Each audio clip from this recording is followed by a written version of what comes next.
Angels Gate, San Pedro, California, 21st July 2011, 16:46 p.m. A mound between two eucalyptus trees. What does it take to give warmth to such a cold, cold place? The sun only passes through the well during a fragment of a day, casting a glimpse of light for the frog who dwells inside. For 5 minutes a day, sunlight illumines the hollow tube. Day in, day out, the frog moves through the day within the confines of its circular space, with no choice but to be content.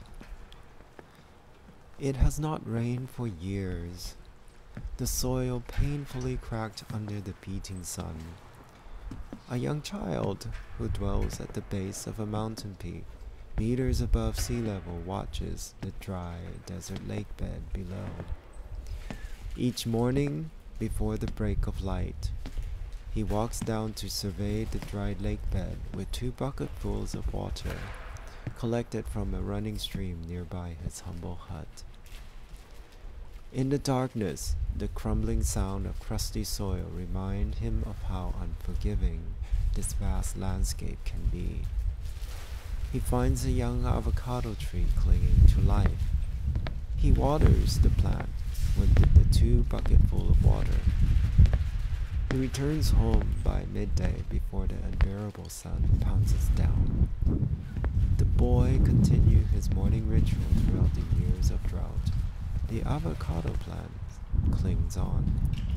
One morning, the air was exceptionally still, as if the landscape grasped her last breath. The boy hears distant sound of frogs rippeting. It was faint. The still air guides him towards the rivets. He moves closer. In the horizon, as the day wakes, he spots what appears to be a well within the vast desert sea. He draws near. The rivets become clear within the still earth air. How can this possibly be? The child wonders. He pours one of the bucket full of water in the well, waiting to hear if there is water on the other end. Splish! Echoes back. Ribbit! Echoes back. He pours a second bucket full of water in to a resounding splish! Ribbit! Splash! The boy ties a 60-meter rope to his bucket and lowers it down the well. Gently, slowly, he lowers the bucket. As the rope draws near the end of its 60 meters, the boys hear a thump, splish. He sighs and begins to pull water from the well. By now, the sun have crept upon the stillborn air. The boy pulls the bucket full of water to the surface. Ribbit! The frog jumps on his shoulder, drizzling water on his surprised face. The frog clings on the boy's shoulder as he draws the second bucketful of water. Together they walk back towards the young avocado tree. The boy pours water through his palm, to the base of the young avocado plant, as the frog clings onto his shoulder. Angels Gate, San Pedro, California, 21st July 2000. 3rd December, 1646. Saturday, a mound between 2 at just past midnight, about 36 minutes past midnight. I just completed my installation at what was formerly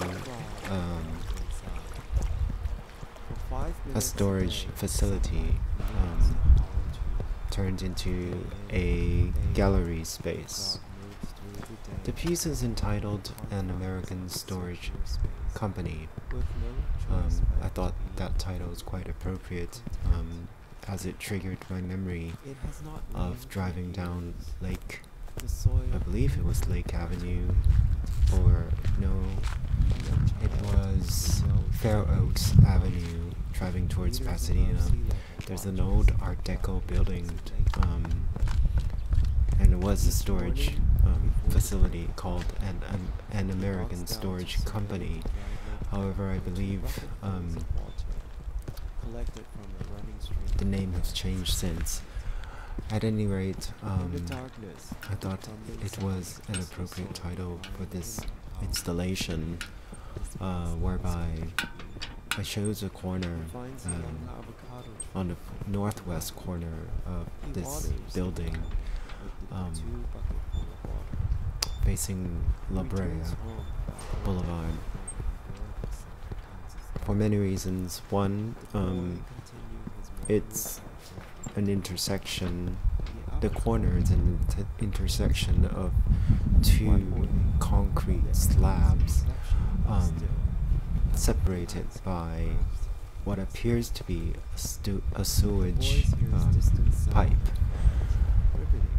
And I decided to, and I've wanted to make this piece for a long time, is to make a baseball diamond. So I decided to build a baseball backstop overlooking the intersecting concrete walls.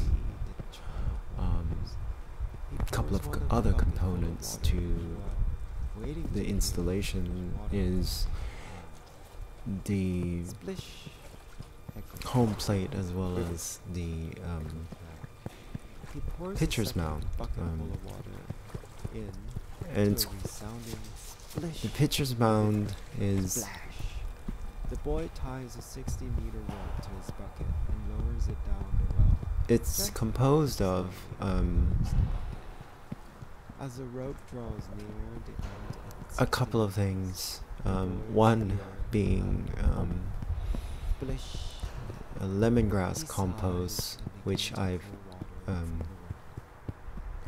cultivated for over a year now, and the lemongrass dates back to 2009, where I purchased lemongrass from a Chinese Vietnamese supermarket in Pomona, California, to nurture and to cultivate the roots of these lemongrass at the supermarket back to life. And I cultivated quite a lot of lemongrass, and I purchased quite a lot of lemongrass from the market, and eventually they rooted, and I eventually transplanted the lemongrass to an installation in 2009,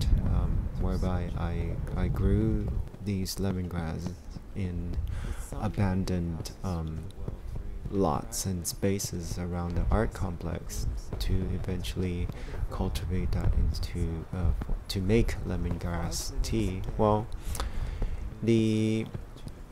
after the installation, I couldn't just leave the lemongrass and let it just die, so I transplanted those lemongrass back to where I was living at that time in Lincoln Heights, where I had some land and space in a garden to grow the lemongrass. And in 2010 I moved to a smaller place in downtown with just a terrace, and I clipped each individual lemongrass and transported to the terrace in these galvanized buckets.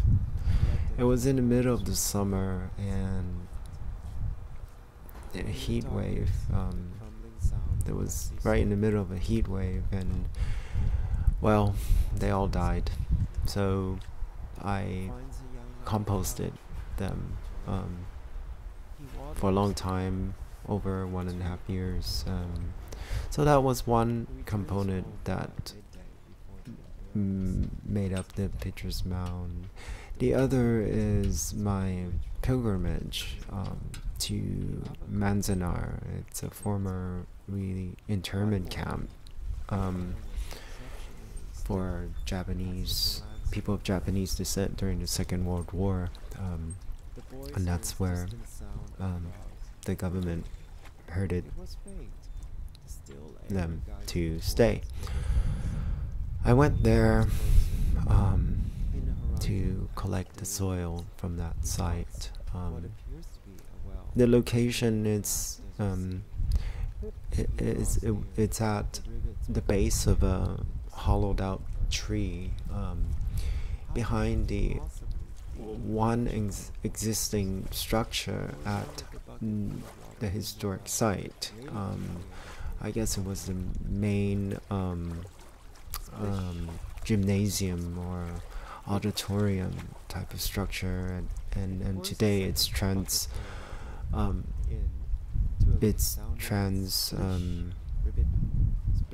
I can't think of the right word. It's readapted to be used as an interpretive center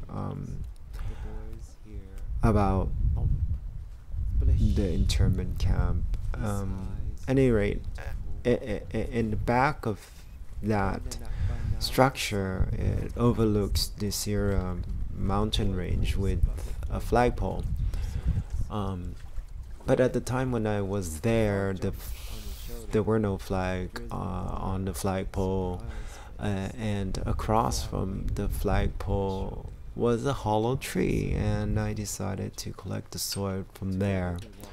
So that made up the second component of the pitcher's mound. The third was purchased from Home Depot, actually. It's manure, purchased from there.